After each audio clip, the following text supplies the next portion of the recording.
पछरे मूल उद्देश्य होची जे महिला सम्मान सुरक्षा कथा समस्ते कहूला बेले विशेष भाव में भारतीय जनता पार्टी सरकार जे 33% महिला संरक्षण बिल आनिले केंद्र रे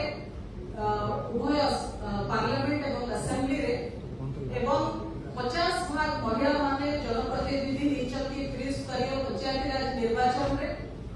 जेतरे महिला मानकु प्रोत्साहन दिया होची आगु जीवा पई कि गोटे महिला विशेष भाव में गोटे सेंसिटिव पोजिशन रहुची कारण बहुत सस्ता बहुत सहज महिलार चरित्र हनन करी हो जोटा कि सतस्फट करके देखैछत जे कथा करिकि भी गोटे महिलार चरित्र हनन करी हो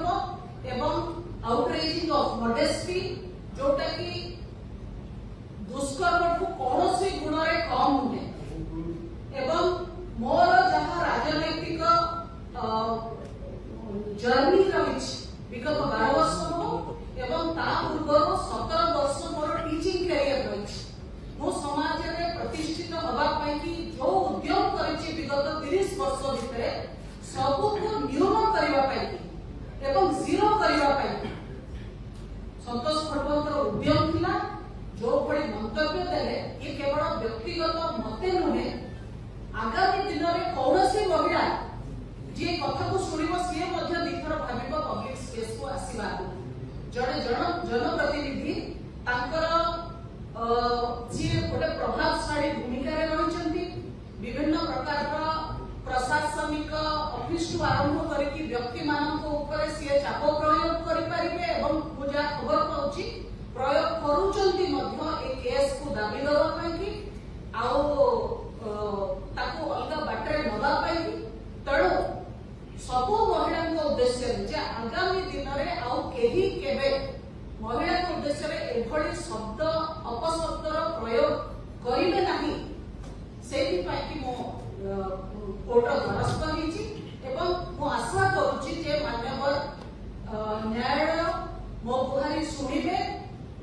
एवं गोटे बेंचमार्क जजमेंट देबे महिला मानकर सम्मान भूलुंठित हवा प्रिवेंट करेंगे महिला मान सुरक्षा और सम्मान तार बहुत महिला अपमानित होकर चुप होकर रही जाऊँ जड़े विधायक से पुणी शासक दल विधायक पुणी प्रभावशाली विधायक एवं जनप्रतिनिधि हाथ में सब अस्त्र अच्छी अपर पक्ष जो महिला मान से आक्षेप कर जनप्रतिनिधि ना आम शासक दल ना आम पाखे अखंड क्षमता भाई अच्छी किंतु मोर संपूर्ण विश्वास जे महिला मान सम्मान पाई मानवर न्यायालय आगु आसवे और गोटे बेंचमार्क जजमेंट देवे जे एभली अरुचिकर मंतव्य केबे भी कौनसी व्यक्ति महिला को उद्देश्य रे सर्वसाधारण रे कहि परिबो ना